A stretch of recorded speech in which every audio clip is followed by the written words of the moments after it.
Você já estudou sobre a definição do Deus hermético? Mas afinal, o que é hermético? O que é Deus hermético? Calma aí. Mas antes de aprofundar neste assunto, deixa eu me apresentar. Olá, seja bem-vindo ao canal Aprendiz de Filósofo. Eu sou Josinácio, tudo bem com você? Espero que você esteja bem.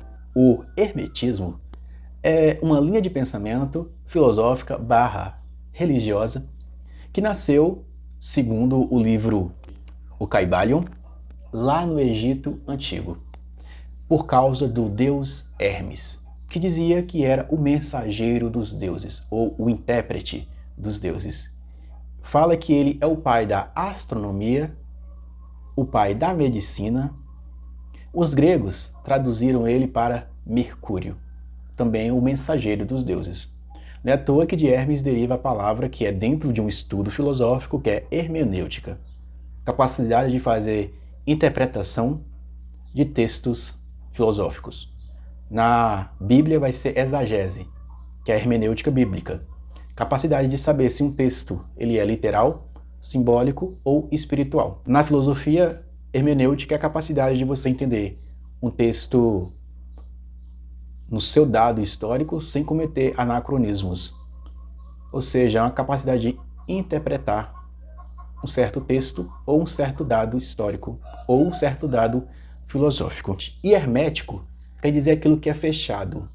Não é à toa que aquelas vasilhas da Tupperware que muitas pessoas compram, ela é hermética. Quando você tampa ela, nada vaza dela. É impermeável, é difícil de penetrar.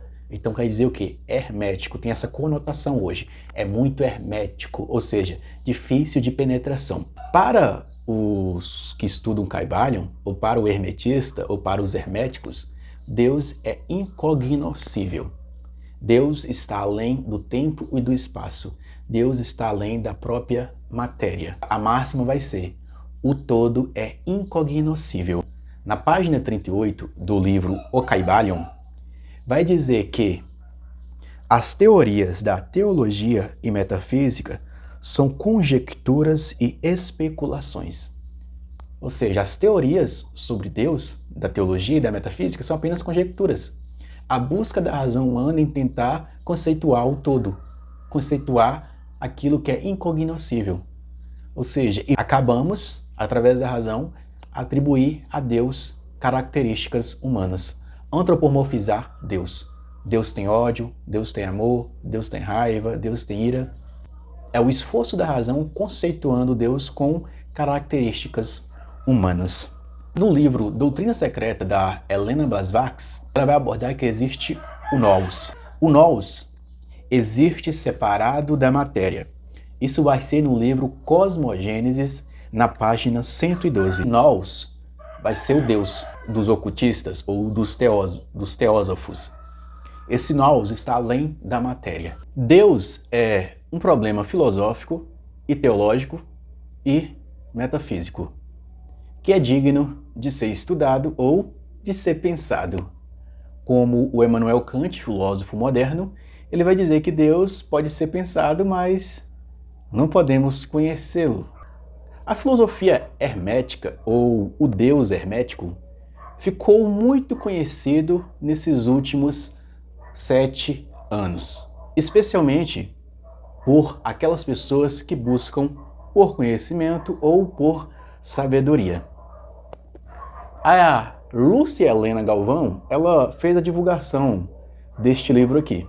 E eu conheci este livro através de uma palestra dela que se encontra no YouTube, que hoje já está com mais de 3 milhões de visualizações. Ela aborda em 1 hora e 30 minutos sobre Hermes Trismegisto e as 7 leis herméticas.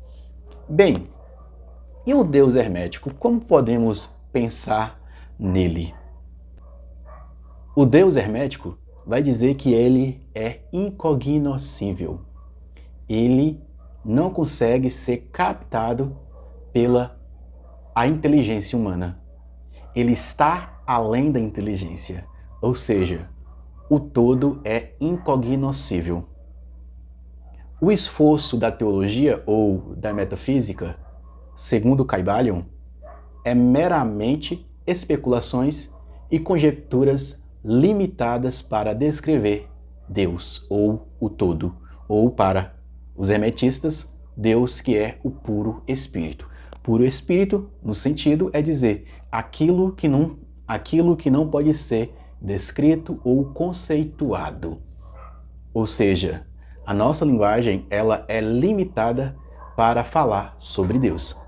Mas os hermetistas, eles não rejeitam o esforço da razão na busca de compreender Deus.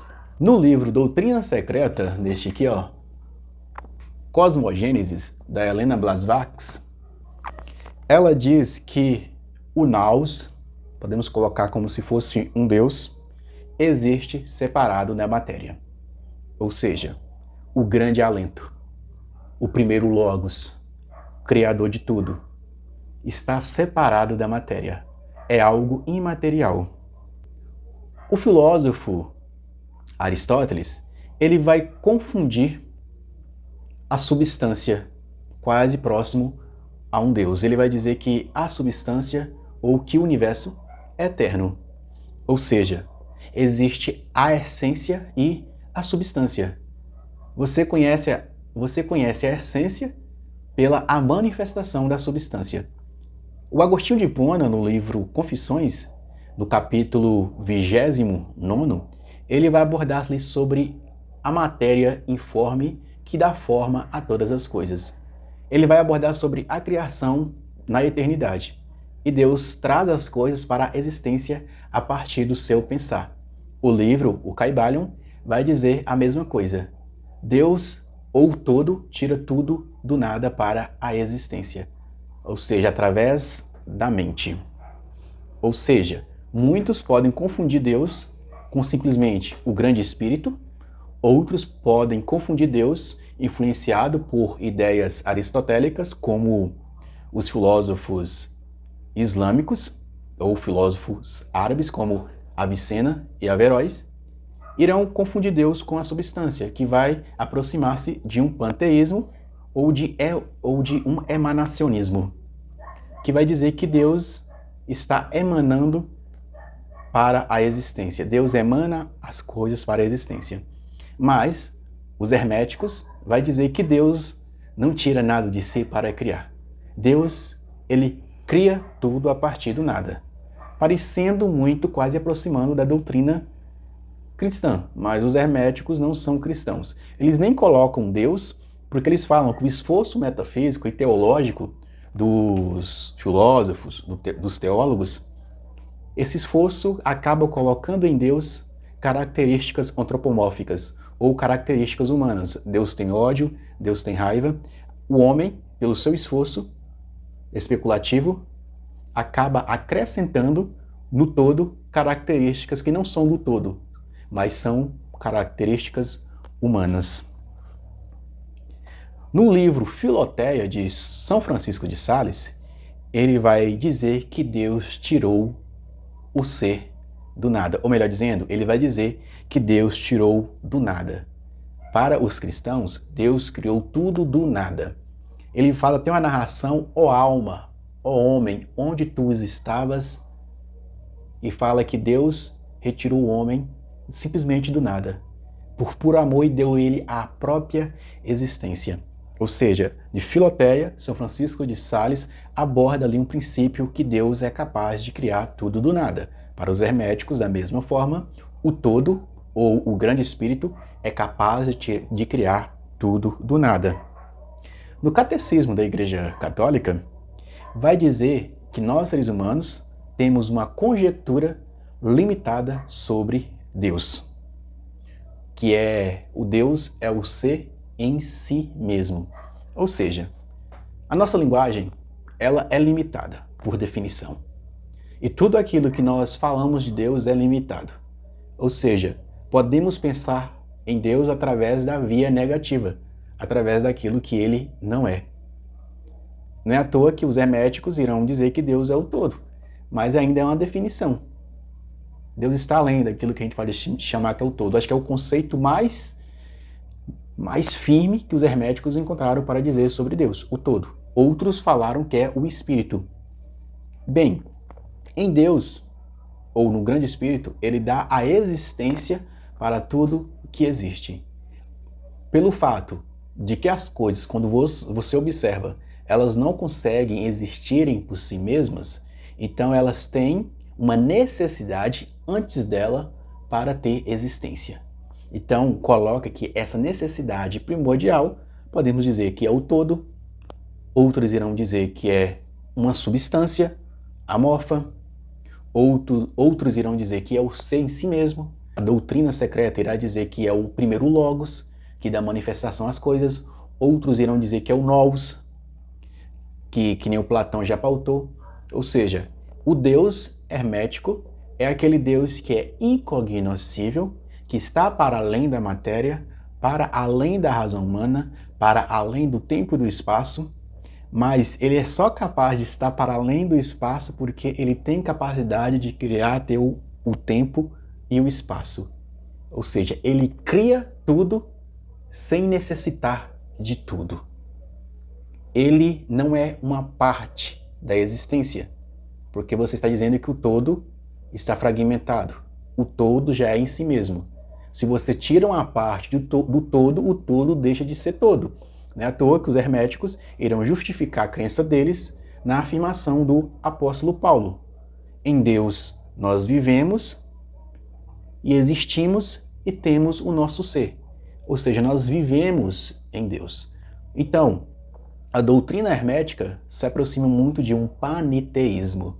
Ou seja, o universo não é Deus, eu não sou Deus, mas eu estou em Deus, movendo em Deus, existindo em Deus. Talvez alguns podem até colocar de forma poética que tudo aqui é Deus tomando consciência da sua própria existência. Ou seja, eu falando de Deus é como se Deus estivesse falando para si mesmo. A consciência tomando consciência da própria consciência. Quem aproximou disso muito foi o filósofo Hegel, quando ele falou lá do espírito subjetivo, que toma consciência de si, o espírito objetivo, que toma consciência da realidade, e o espírito absoluto, que toma consciência de tudo, saindo do subjetivo para o objetivo e alcançando o absoluto. Ou seja, próximo do que nós já sabemos das grandes religiões, nós somos imagem e semelhança de Deus, de toda criatura, nós temos essa habilidade de ascender para compreender o todo que nós chamamos de Deus. Espero que esse conteúdo ajudou você a compreender melhor sobre Deus, esse ser, e para muitos está além da compreensão humana, e bons estudos de filosofia. Tchau, tchau, e eu fui.